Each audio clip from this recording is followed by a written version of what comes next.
Pagi ini kan kita apa ya, banyak ngikutin apa nih komunikasi yang viral di medsos ini. Salah satunya itu ya Mas Hasto, sekjennya PDIP itu kan mengkritisi soal food estate. Dijawab Pak Jokowi juga tadi sepintas itu soal ya yang namanya proyek itu ya memang berulang-ulang gitu, artinya kalau ini nanam singkong atau apa ya tidak bisa sekaligus langsung berhasil. Itu saya pikir memang tepat ya jawaban itu gitu. Cuma memang karena yang megang tanggung jawab ini kan pada akhirnya kan Pak Jokowi gitu. Sementara Pimpronya itu kan Menhan gitu. Ini sebenarnya yang dikritisi oleh Mas Hasto gitu. Kita tahu lah ya, PDIP kan partainya Pak Jokowi, tapi di situ serba terbuka. Saya pikir jadi itu yang luar biasa kalau kita lihat di internal PDI ini. Jadi tidak dibatasi, orang dalam tidak mengkritik presiden sebagai orang partainya sendiri gitu.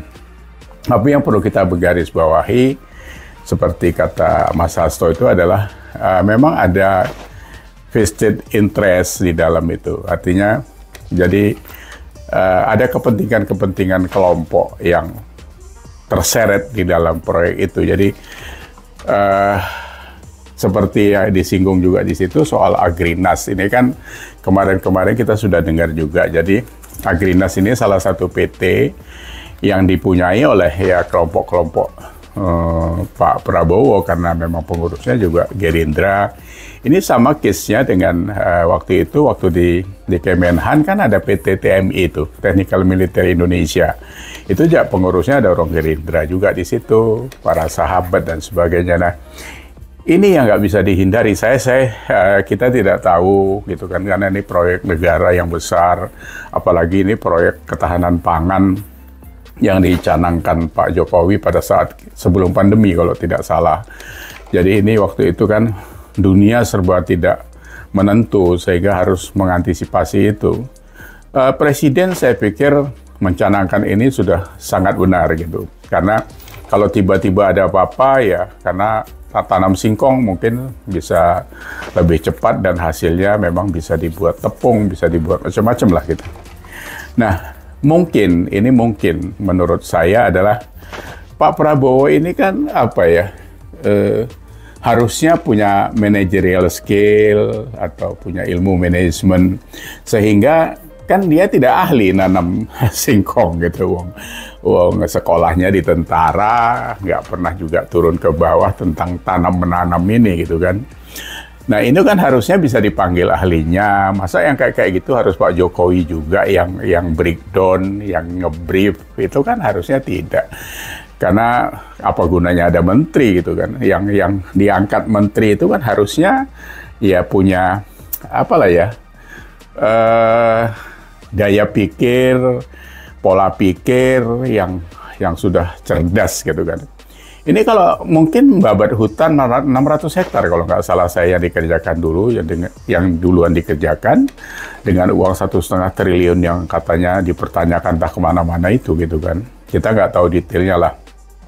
Tapi paling tidak sekarang dari medsos itu kan berseliweran, termasuk ada alat berat beberapa yang berkarat di situ dan sebagainya. Ini gimana cara kerjanya gitu? Kita ini punya IPB ya yang bisa dipanggil sebagai konsultan atau apa sajalah gitu kan. Sehingga jelas ini yang ditanam singkong sudah berapa, kalau gagal karena apa. Karena kan kita tahu tanaman itu kan ke tanah itu ada pH-nya cocok enggak sama singkong atau harus diganti nanam apa gitu ya harus diskusi gitu. Nah ini kan tidak. Jadi persoalannya saya pikir ya Mas Hasto tadi nyerempet soal itu ya jawabnya sudah tahu kok sebenarnya. Ini masalah eksekusi. Jadi planning sebaik apapun dia, sekuat apapun di atas kertas sebagai action plan atau apalah namanya, atau business plan atau apalah project atau apa. Kalau dia eksekusinya itu tidak mencukupi, ya hasilnya ya segitu. Saya pernah belajar ilmu manajerial dulu, bahwa lo punya planning boleh 100%, tapi kalau Anda punya eksekusi cuma 50%, dapatnya ya 50% itu. Nah, di food estate ini kan kita nggak tahu apakah eksekusinya sampai 50 atau bahkan mungkin 10% kali gitu. Kalau cuma nebang hutan, ngeratain hutan, terus nggak pernah ada penanaman apapun, nggak bisa dianalisa gagalnya di bibit atau di cuaca atau di pH tanah atau dimakan hama atau dikeroyok monyet umpamanya di sana, habis singkongnya, itu kan harusnya ada analisanya gitu. Ini kan diem aja gitu kan.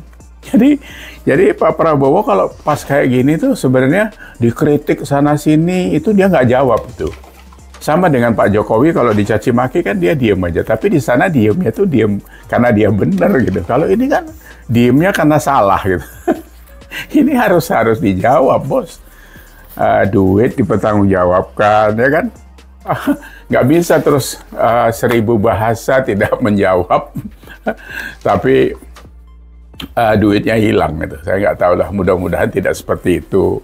Kita rakyat di bawah ini kan ya ngelus dada saja ginilah,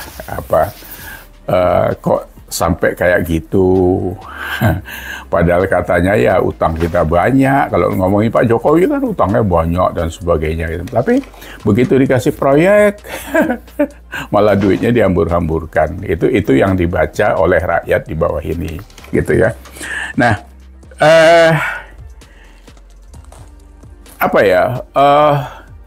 jadi ini harusnya, tapi ya repot memang. Jadi seperti saya sampaikan beberapa kali itu, Pak Jokowi itu kan nggak bisa dia merekrut orang semuanya profesional di menteri itu. Ada 30 menteri, mungkin 30% aja dapat profesional sudah bagus gitu. Dan itu bisa dihitung lah hasilnya gitu. Yang non partai itu kan menteri banyak di situ yang berhasil.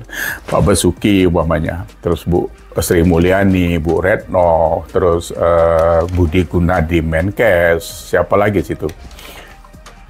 Yang lainnya kan Menpar semua itu, menteri partai. Yang menteri partai siapa yang berhasil? Kemendak, ya gitu-gitu. Menteri Perindustrian Pak Erlangga ya kemarin baru dipanggil Kejaksaan Agung 12 jam diperiksa. Kita nggak tahu urusan minyak goreng itu ya urusan kalian lah di situ. Tapi kayak nggak punya skill, kayak nggak punya pengalaman, terus memaksakan diri menjadi menteri karena ini jatah-jatahan memang. Dari dulu kan kita tahu.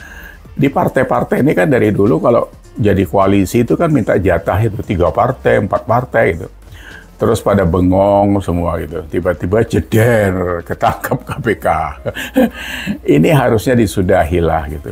Tapi ya memang kemarin kita diskusi sama kawan-kawan agak sulit karena biaya partai itu kan mahal sekali gitu. Ratusan miliar, triliunan mungkin gitu. Jadi sebenarnya yang diobok-obok itu ya duit APBN itu yang paling gampang. Ya kan? Kalau dagang atau minta sumbangan sama konglomerat atau korporasi-korporasi ini kan terbatas juga gitu. Tapi kalau anggaran kan bisa dibisikin itu. Dibuat, ini tak buat ya nanti aku minta sekian persen, mungkin seperti itu. Cerita itu udah rahasia umum dah. Minta DAO dan sebagainya itu juga ada olinya kata. Kalau dulu Fadli John bilang kan memang korupsi itu oli pembangunan katanya. Itu dari sana sudah ketahuan kok karena dia di DPR ya. Jadi sekali lagi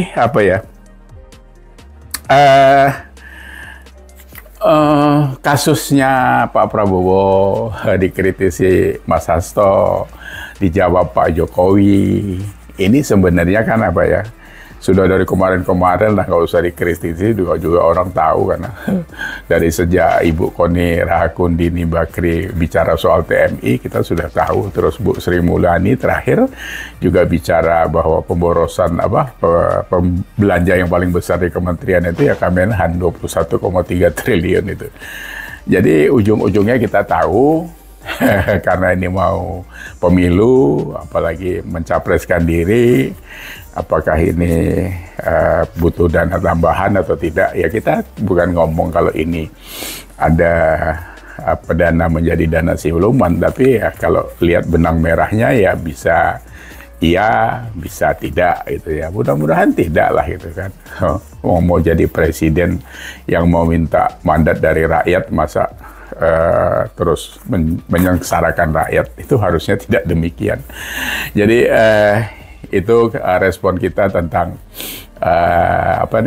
kritik, bukan kritik lah ya, masukan dari Mas Hasto kepada pemerintah gitu ya. Sudah dijawab Pak Jokowi juga tadi sepintas. Jadi memang proyek itu nggak bisa sekaligus terus jadi. Memang seperti itulah, di mana-mana kan ada uang sekolah namanya.